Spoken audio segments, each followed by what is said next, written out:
everyone. My name is Malin Idman, and I'm from LC49 Skara in Sweden. And I'm one of the member of the ISP team, together with Lisa Rydén from LC135 Göteborg Vinga. We have about 1 hour today, and you will find a QR code in the chat. And this is for the possibility to donate in the ISP shop on LCI's webpage. At the end of the webinar, we hope there will be a possibility to ask questions. Use the chat, and Anna will keep an eye on that. I'm very happy to welcome Alexandra, Sofia, and Sandra from the Kvinna till Kvinna Foundation. Could you please introduce yourselves? Happily so. Thank you for having us. My name is Alexandra Karlsdotter Stenström, and I work for Kvinna till Kvinna as a corporate partnership manager, and I'm based in Stockholm, Sweden. But I used to be based working for Kvinna till Kvinna based in the Middle East. Hello, everyone. My name is Sofia Verbashki. I'm a program manager for the Kvinna till Kvinna Foundation, and I am based in Belgrade, Serbia. Yes, hello. I am Sandra Abu Jaude. I am regional director for Kvinna till Kvinna in the Middle East, and I am currently based in Amman, Jordan. Thank you. 2023, the Kvinna till Kvinna Foundation was chosen as Lady Circle International Service Project. And we are approaching the end of the project time, and we are here today to talk about achievements.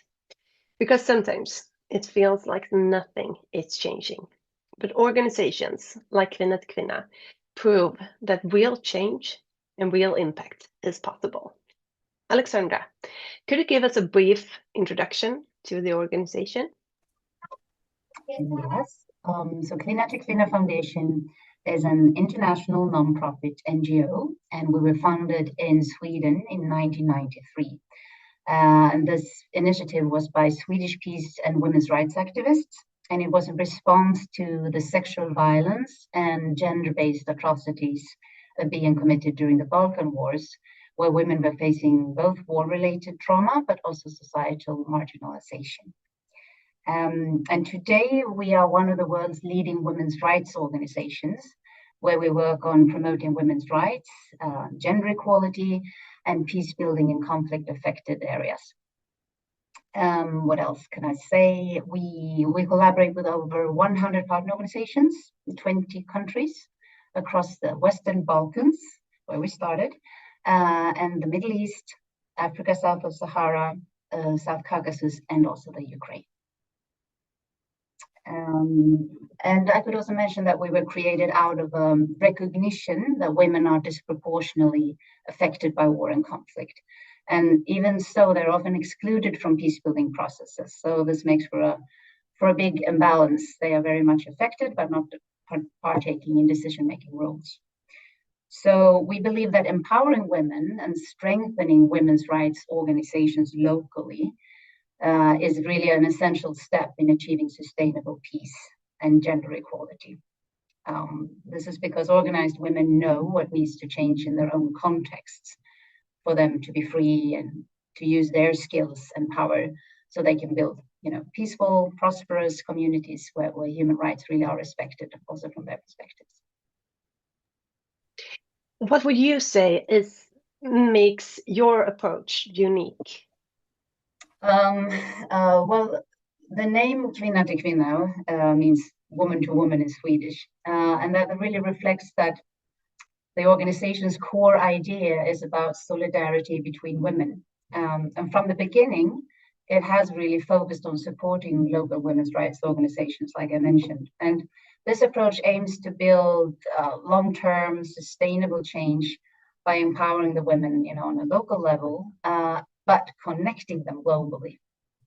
And today we have four main areas, including prevention of gender-based violence, which is very hands-on at many times, but also including legislation, economic empowerment and human rights advocacy, women's participation in peace processes and politics, and also strengthening women's rights organizations.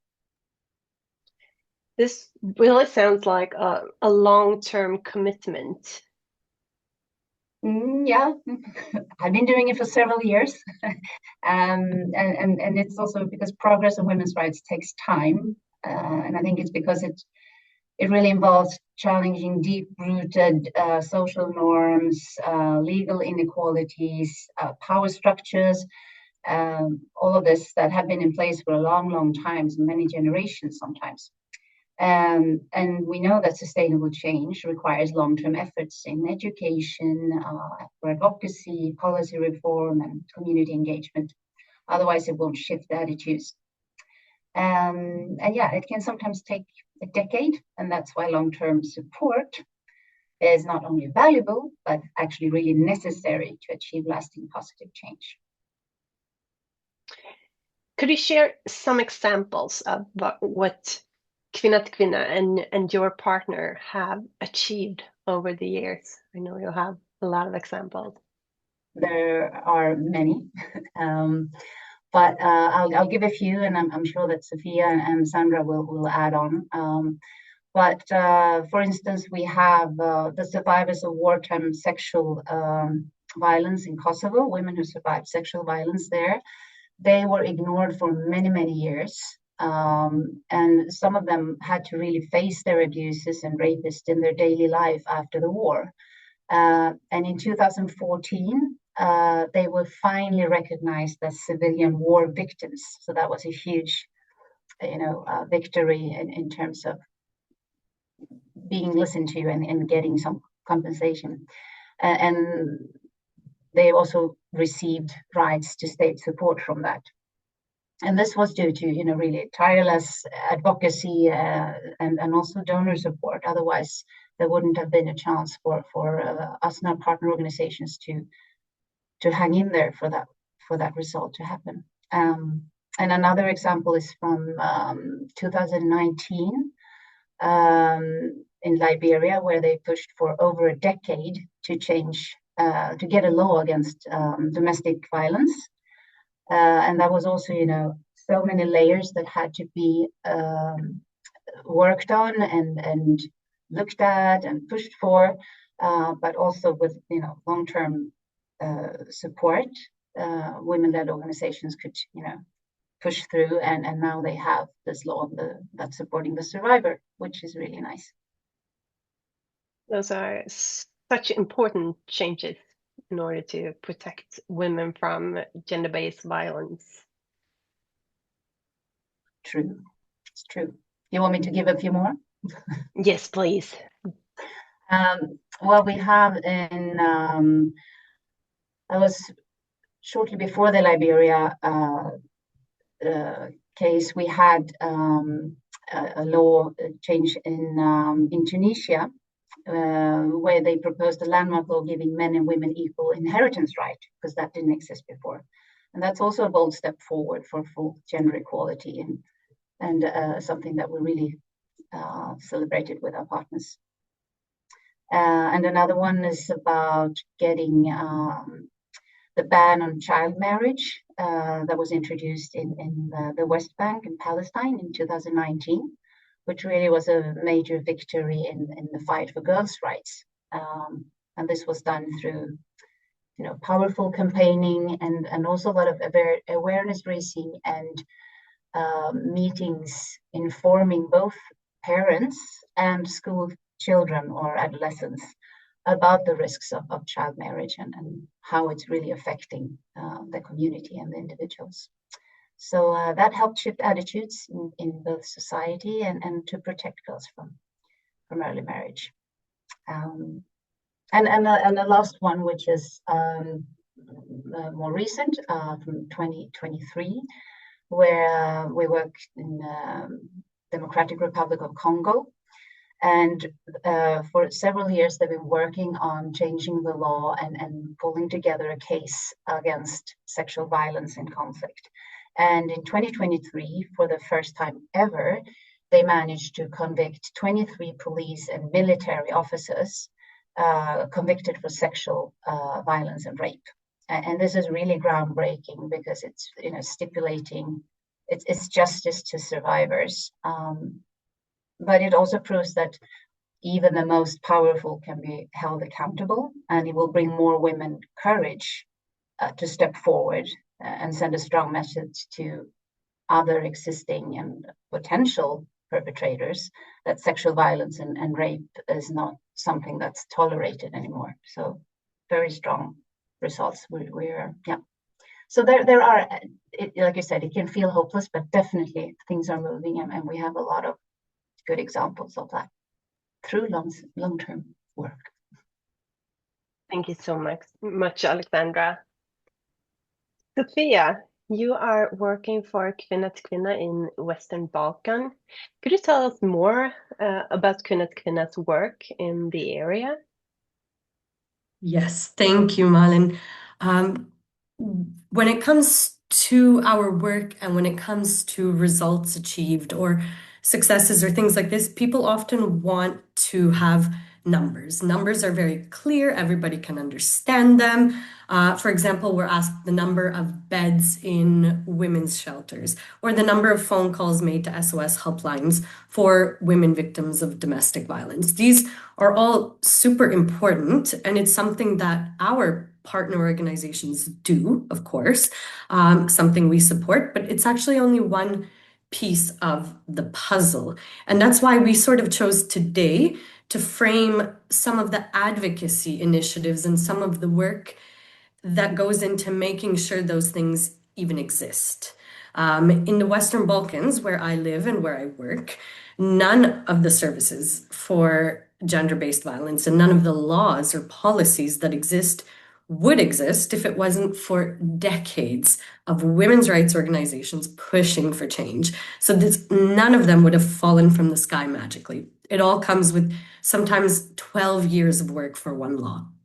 And that's just to paint the picture. So for more than 10 years now, Kvinna till Kvinna, together with more than 20 women's rights and feminist organizations in the region, have been contributing to strengthening women's rights and equal participation in decision-making in the Western Balkans.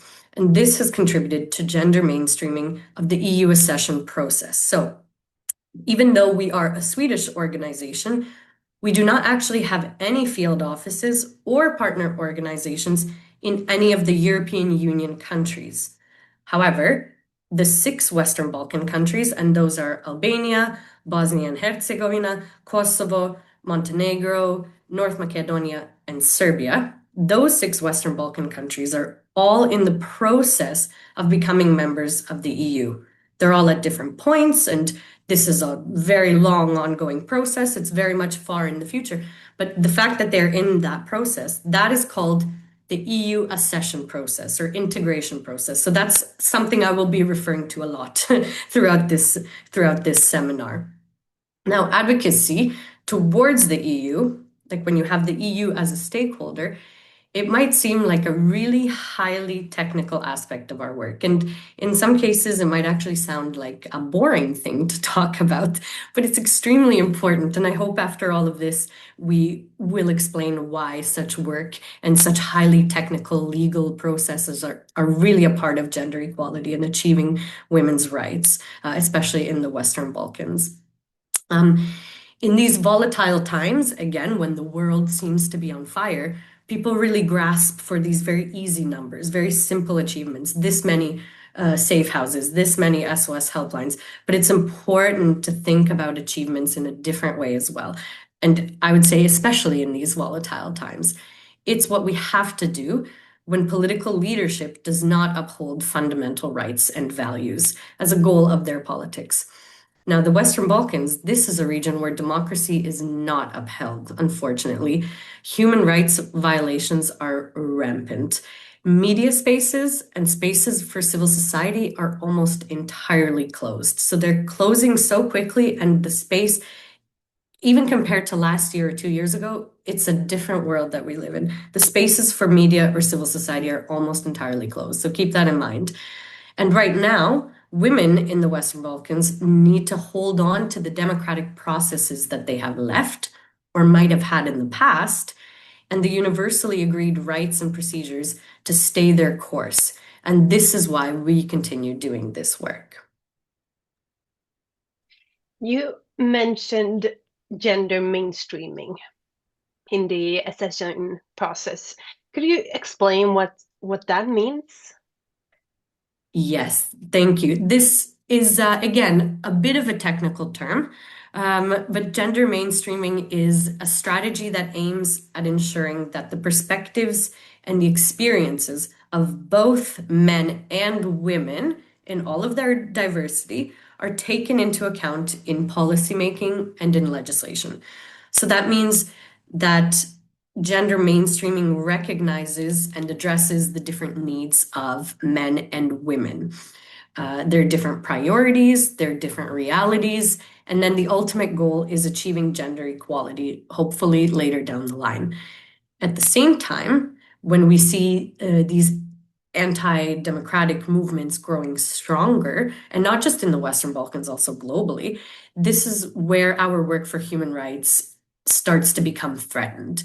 And when I say threatened, it means it's under attack, both physically and online. And it can be any form of attack. Again, it can be digital violence, it can be physical violence, it can be government surveillance, and so on. And this is why Ladies Circle International support and cooperation with civil society becomes even more crucial during these times. I know that you have some concrete examples of results from your region. Yes, yes, we have many, and like Alexandra, I'll try to pick out just a few. This is the region we've worked in the longest as Kvinna till Kvinna, and this is why we have such a long history here in this region, especially. But when it comes to advocacy, it's something that takes time. And usually, when I tell people it takes time, they have an idea of how much it takes. But I can certainly tell you it's much longer than you think in almost all cases.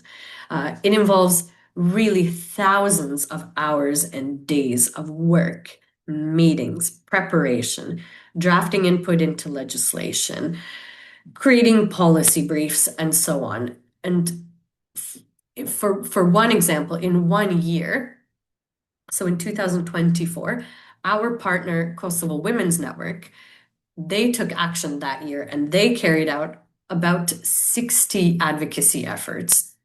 And that's a whole advocacy efforts can be any of these things, meetings, input into legislation, all of these things, but over 60 advocacy efforts throughout the year to make sure that the EU and national officials in Kosovo knew that the amount of discrimination that women in Kosovo face at work and in the labor market. And this is something that works. That's how many meetings it might take. It might take 60. It's rare you will achieve anything at 5 or even 10 or 20. And so this is something that worked for them. And their voices helped to improve gender equality rules in at least 6 important areas. So how public money is spent, access to social services, and national plans for the economy and digital development. So all this from a gender perspective. In Serbia, the Autonomous Women's Center made sure gender equality was part of new laws being written throughout 2024. They submitted 17 official comments on different laws and joined working groups to influence 5 key legal reforms, especially when it comes to stopping violence against women. And just to note, when you are submitting input to laws, either amendments to laws or new laws, you must have legal staff on your team. You have to have a legal understanding of these systems. It's not just I can go in and submit some comments. You really have to have people with the expertise of these extremely complicated systems. So this is something that also people don't know. A lot of women's organizations have legal staff and people who have gone through law school who can access these spaces. So these actions, they might sound really technical, but they are really game changers. For women and girls, these actions mean better protection within the legal system, more justice, better access to reporting mechanisms, and they show what's possible when local women's organizations are supported to lead the way. This means a stronger push for equality across the entire region, and this is one thing that Lady Circle International donations can help grow. Smart, strategic activism that really changes the rules. That is amazing, really amazing. Do you have more examples? I know you do. Yes. Thank you, Mal. Yes, and maybe the last round of examples before we hand off to someone else. I want to point out one success that we sometimes refer to as our like once in a lifetime success because it's really, really rare as an activist to have such a big success. And it was in 2019 in the Western Balkans, and it was not in any of our local countries. It was actually at the EU level, which is huge. It's really rare to happen. So we're very proud of this. But with the support of the Kvinna till Kvinna Foundation, a group of women's rights organizations from the 6 Western Balkan countries came together to make sure the voices of women were heard in Europe's halls of power. They spent months gathering stories, facts, statistics, and demands from women across the entire region, those 6 countries, and especially on tough issues like gender-based violence or lack of justice, and the fact that women are still represented in all of the countries in both politics and in the workforce. And here's where their efforts paid off. The European Parliament adopted a resolution on women's rights in the Western Balkans, and that reflects these realities and it calls on governments to take action. And this is an example that's not just paperwork, right? This is a roadmap for real change, and it's one that puts pressure on leaders, especially national government leaders in the 6 Western Balkan countries, to finally step up for women's rights. And this, I might remind those who might not be so familiar, this is part of European values, European Union values, and that's something that they have to adhere to, and they don't. And so this is a good way to put pressure on them from a legal perspective. And this is, like I said, not only a win at the local level, this is a win at the EU level. So by standing together in solidarity as a joint force and across borders, these women's groups showed what's possible when activism meets strategy. And that's the kind of work your support helps make happen. It's bold, united, and it's focused on changes that really last. It's amazing to hear that when women come together, real change is possible. What is needed for women human rights defenders to be able to continue their crucial work for women's rights?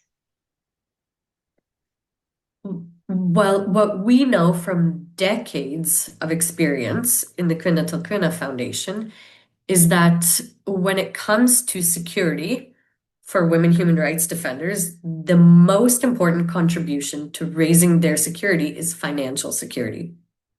So being financially secure is the #1 way that women's rights organizations can address all of the challenges and all of the barriers that they are facing, not least within the worsening global trends against women's rights and the corresponding online and physical attacks that they experience. So, for example, securing funds ensures that their salaries and their office rent and equipment can be covered. That's crucial, and that's important so that their services and the work that they provide for victims of violence can continue uninterrupted. Security when it comes to their finances also means they can equip themselves with digital security tools, which cost money. It also means they can have a security consultant. And finally, one example is that it means they can have a lawyer on retainer, which means having access to a lawyer throughout the year when needed. And we're seeing it's needed more and more. And this is something that almost no organization has, but something that every organization in a high-risk country absolutely needs. And I'll leave you with that for now, and I hope we can have some more questions later in the session. Thank you so much for sharing these stories and important insights, Sophia. Sandra, you are working with Kvinna till Kvinna in Jordan, covering MENA, Middle East, and North Africa region. How is the organization working in this area? Yes. So first, just thank you, Sophia, for laying the ground on what it takes to do our work and just painting the picture of how much effort and then how much time it takes and what a small idea of the challenges that are faced. So coming back to Gfina Tel Gfina in the Middle East, so we've been here well, for almost 25 years now. So in 2026, we're celebrating our 25th year in MENA. So we work in countries affected by conflict or in active wars. And we are currently operating in Jordan, Lebanon, Iraq, Palestine, and Syria. So Gvina Til Gvina not only provides the financial support, but also needs-based capacity building and strengthening and support and advocacy to help local women's group get organized, strengthen their voices, and make advancements in gender equality. The Kvinna till Kvinna Foundation has been active in Lebanon since 2005. How would you describe the situation in the country?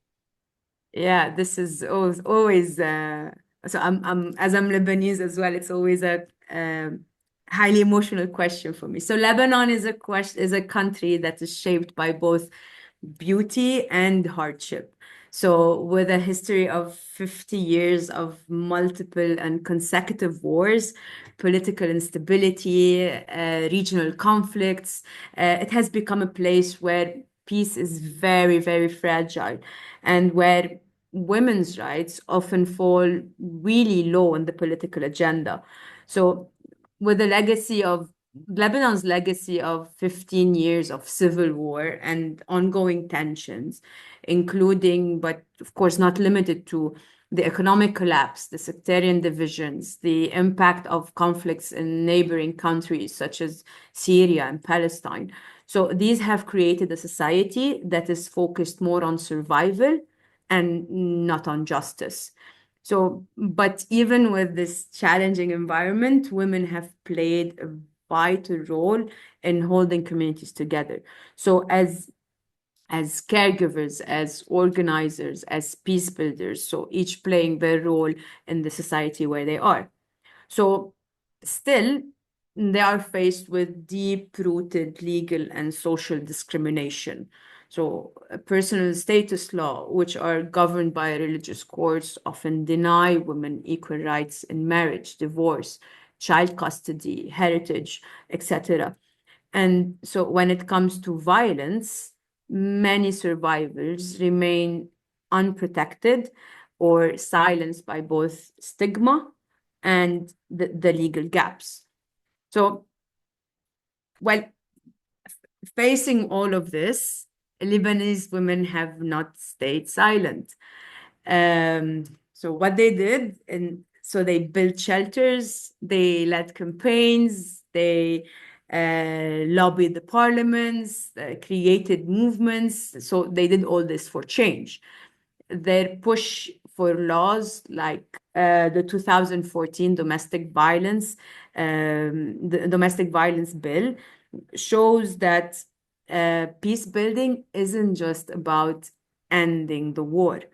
So it's also about building justice and equality from, the ground up. So yeah. I know that Kvinna till Kvinna has been highly involved in the work against gender-based violence. Can you tell us more about this work? Yeah, sure. So it used to be that women in Lebanon who faced violence at home had very little to no legal protection. So, and then women's rights organizations, especially the ones who are running the shelters, who work in the shelters directly with women and offering psychological support or different levels of support, saw the reality up close. So they listened to the survivors, they saw the patterns, and they said, well, enough is enough of this, right? We need to do something about it. So these organizations realized that change wouldn't come unless the law itself changes. So they got to work. Gvina Tel Gvina got involved early on in this process, so offering several years of crucial long-term support in the drafting process, the work in the shelters, the formation of powerful coalition, who they were calling for a law to protect women from family violence. So one of the most important steps in all of this was bringing the organizations together. So uniting around a common cause. So women groups in Lebanon built a strong networks. They shared strategies, they formed powerful coalitions calling for a law to protect women from family violence. This wasn't just about advocacy. This was also about the expertise. These organizations knew the system. They knew what survivors really needed to be legally protected. And then they worked with lawyers and judges to help draft the actual legislation. But to pass the law, so this is a story. This is the process. To pass the law, they also need, so basically to win the hearts and the minds. So they launched public awareness campaigns, not just like posters, press releases, the typical traditional ways, but deeply emotional, powerful tools. Like they created TV dramas based on real life stories of abuse. These stories made the issue very, very personal. So they gave names and faces to what once was anonymous statistics, like numbers. So they became real individuals. They created a wave of empathy and support across the Lebanese society. In 2012, there was a demonstration in Beirut on March 8th, gathering 300 people from women's rights group. And then I don't know, maybe Alexandra doesn't know this. I was in this demonstration. So this is a proud moment for me now to be talking about this demonstration years later. So in 2014, 8 years of tireless work, Lebanon actually passed its first law to protect women from domestic violence. It was a major victory, the result of grassroots activism, smart legal work, and brave storytelling. But of course, the fight didn't end there. Now women's rights groups are pushing for the next big step, which is a legal ban of marital rape, a crucial protection still missing in Lebanon. It's an amazing story of your amazing work. Thank you. I know that Kvinna has also been supporting women's rights in Jordan for many years. Could you tell us more about this work? Yes, of course. So yeah, we have a lot of success stories and very, very proud moments in our work in Jordan. So Jordan is often seen as one of the more stable countries in the Middle East, but it's surrounded by conflict. So which causes displacement, deep-rooted social challenges, among other things.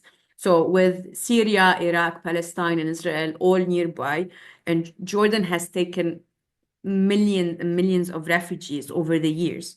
That puts a lot of pressure on the country and on its economy, its resources, and its people. This means that the fight for women's rights, once again, and gender equality has unfolded against a complex backdrop. And pushing for women's human rights in that environment is an extremely big challenge. So Jordan, in the midst of all of this, Jordan has made real progress in areas like girls' education, political participations, and other. But still, many women face serious challenges like early marriage, domestic violence, strong patriarchal systems with discriminating traditions and so-called honor crimes, legal system that don't always protect women, etc., etc., etc. So while Jordan has made progress in areas like education, political participation for women, deep gender inequalities persist, especially in legal system and cultural norms. So issues like child marriage and domestic violence and limited economic opportunities remain significant challenges. Yet, despite these obstacles, Jordanian women's rights activists working with Gwina have become powerful agents of change. So they were pushing for reforms, challenging stigma, working across borders in solidarity with others in the region. So their success in repealing Article 308 in 2017 was not just a legal victory. It was a symbol of raising awareness, growing resistance to injustice, and a hope for a more equal future in the Middle East. You were mentioning the Article 308. Could you tell us more about this article? Yes, absolutely. I'm sorry. Yeah, normally it's just known, but yeah, of course. Article 308. So for years, Jordan's penal code included something called the Article 308. So this is an article that allowed men who committed rape to avoid prison if they marry the woman that they have raped. So basically, the rapist, so you heard it very well. So if the rapist stayed married for at least 3 years, the crime would be basically erased. So what happened is that, so the law was defended by some as a way to protect the victim's honor. There's a lot of play on honor at this point. So, but in truth, it protected the rapist and often forced the survivors, many of them who are young girls, into abusive, lifelong relationships, living in fear, and then causing, of course, immense trauma to these individuals who are living with the person who raped them.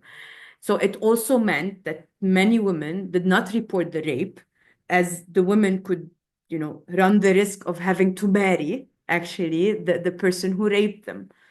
So between 2010 and 2013 alone, at least somewhere around 160 rapists used this law to escape justice. So what happened is that Gvinat partner organizations in Jordan, they saw this huge crime, huge crime against women and women's human rights, affecting women and girls in a horrible way, and started, so again, pulled together and started working to raise awareness and campaign to abolish the law.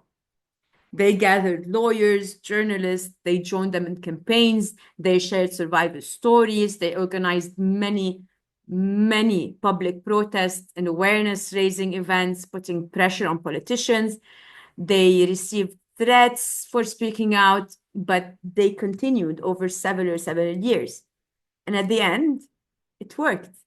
So it worked. So it worked. In 2017, after years of advocacy, Jordan Parliament officially repealed Article 308. The law was scrapped. So rapists could no longer use marriage as a legal loophole. So this is an immense win for justice and for women's rights, for women and girls' rights in Jordan. So what happened, because everything is linked, and then this is the power of movement building and women working together, is that women activists at that time in Lebanon seized that momentum and cited Jordan's progress in their media and advocacy work to pressure their own government, leading to the same change in the laws of Lebanon later that same year. So two countries, same year, horrible law scrapped. Now, victim of rape in Jordan can get the support they need without being forced to marry their attacker. It shows that law can change for better when people affected by the law are supported to come together, organize, do awareness raising, and strategic advocacy work. So Gvinat El Gvina still works with these partner organizations to continue to ensure that the law is further improved and making sure that women who have experienced rape receive, at least the adequate support and help that they need. So to make a long story short. Thank you so much for sharing these powerful and important stories, Sandra. Thank you. Since we have some technical issues, I ask you, Anna, do we have any questions? No, we don't have any questions. So I'm just going to take this opportunity to say thank you, and wow, how amazing is it that you just make all of these changes for women for the better. So thank you for helping us or allowing us to help you, and keep up the good work. I'm sure that's what people would say in the chat. So I'm just going to take that from the universe. Great. Thank you, Anna. We also have Lisha, our LCI president, with us today. Would you like to say a few words? Thank you, Marlene. It's been an absolute honor to be part of your webinar. And thank you, Marlene, for extending the invite to allow me to learn more. This is my second webinar with Kivina Skvina, and it's always eye-opening. And honestly, I actually didn't know about the law that was in Jordan, and double down to the Kivina team.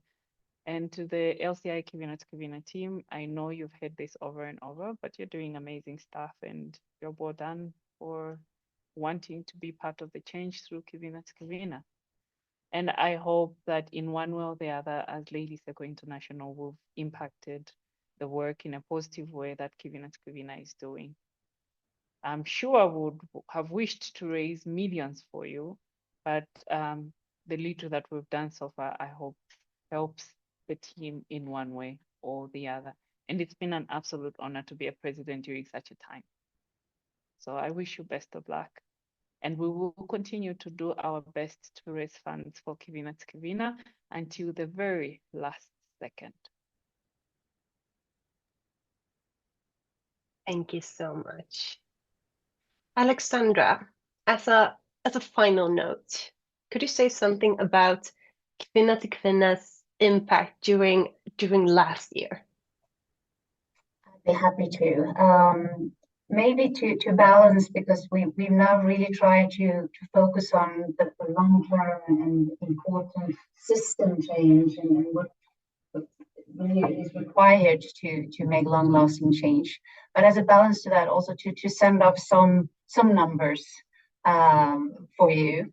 And we can mention that we have during 2024, there were more than 100,000 women and girls who were able to receive support through our work, thanks to funders and supporters like you. So this meant that our organizations provided critical support in shelters, legal aid, psychosocial assistance, and also capacity building. And this was reached to 86,000 women approximately, and a little bit more than or around 25,000 girls. So that's a huge number. These are, women and girls in conflict-affected countries, and it really makes a huge impact for these individuals, but also making circles on the water. You say that ripple effect, yeah. And so all of this have led to strengthen women's leadership, advancing sexual and reproductive health and rights, the knowledge of that, and also tackle gender-based violence, making sure that women and girls on both an individual level as well as a community level get the resources and have the resources they need to live safer and more empowered lives. Thank you so much, Alexandra. Thank you. Alexandra, Sandra, and Sophia, thank you so much for joining us today and sharing these inspiring stories of change, and for the tireless work you and your partners do around the world. Thanks also to Lisha for thoughtful words. Thanks to Anna for helping out. And thanks to my ISP partner, Lisa, for taking care of the technical parts, and for all your long work before this. And thanks to everyone who are or will be listening to this webinar. And please consider making a donation through the QR code or through the ISP webpage. Every contribution, big or small, empowers women, strengthens communities, and brings us one step closer to equality. Thank you, and let's keep working together for a world of peace and justice in which women have equal rights, power, and opportunities. Thank you. Thank you, Molly. And I did actually receive one greeting from one of our members in Sweden. And Sylvia, she says, thank you for all that you do. Nothing comes easy, but the ground up, we can be a movement and the voice of change.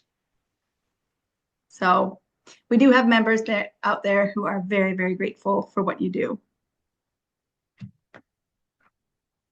Thank you. Thank you. Thank you.